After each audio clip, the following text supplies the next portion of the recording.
आज का टॉपिक है DNA is a genetic material और not and what is the structure and function of DNA and RNA. हम DNA RNA के बारे में डिस्कस करने से पहले डिस्कस करना चाहेंगे जीनोम क्या है।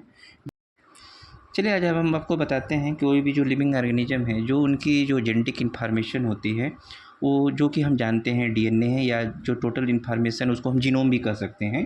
अब ये क्वेश्चन उठता है कि जीनोम डीएनए से इन्फॉर्मेशन हमारे डे टू डे एक्टिविटी में कैसे वो प्रोटीन फार्म में होते हैं।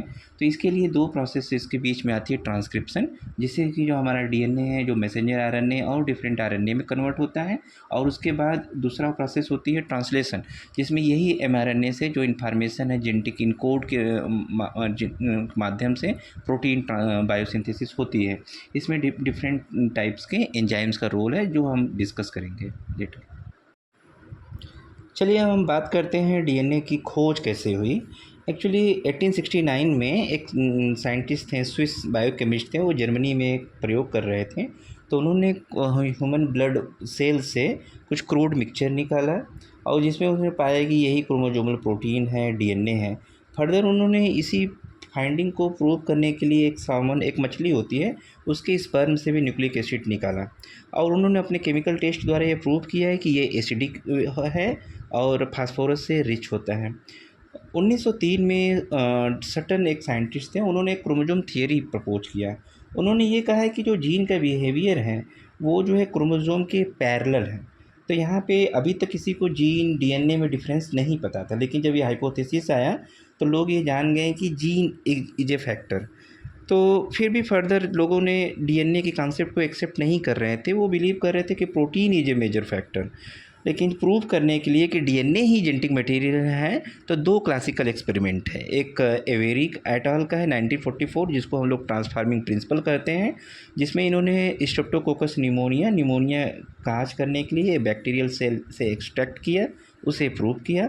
एक दूसरा एक्सपेरिमेंट है हर्शे-एनचेस का, जो कि 1961 में किया गया। इन्होंने ये एक्सपेरिमेंट जो बैक्टीरियोफाज होता है उसके T2 फेज सेल्स पे किया। दोनों एक्सपेरिमेंट हैं ये प्रूव करने के लिए DNA is the genetic material. चलिए अब इन दोनों एक्सपेरिमेंट को हम प्रूव करते हैं फिगर द्वारा।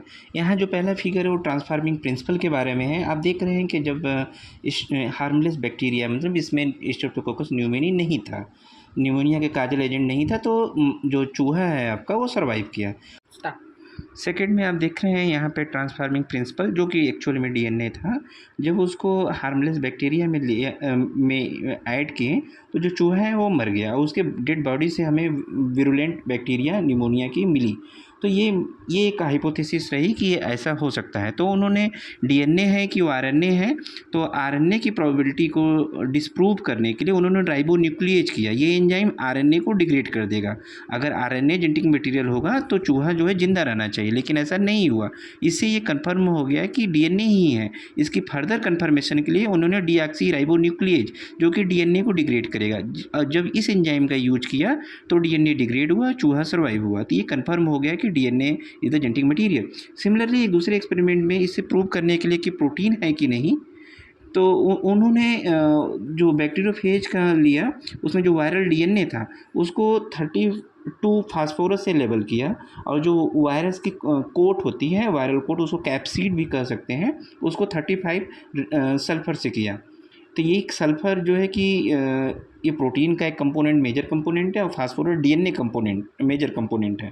तो उन्होंने इस तरह से रेडियो एक्टिव फास्फोरस और सल्फ़र लिया जो कि हमें 1-2 सेल साइकिल ग्रोथ के बाद हमें उसकी क्वांटिफिकेशन करने में ईजी होगी।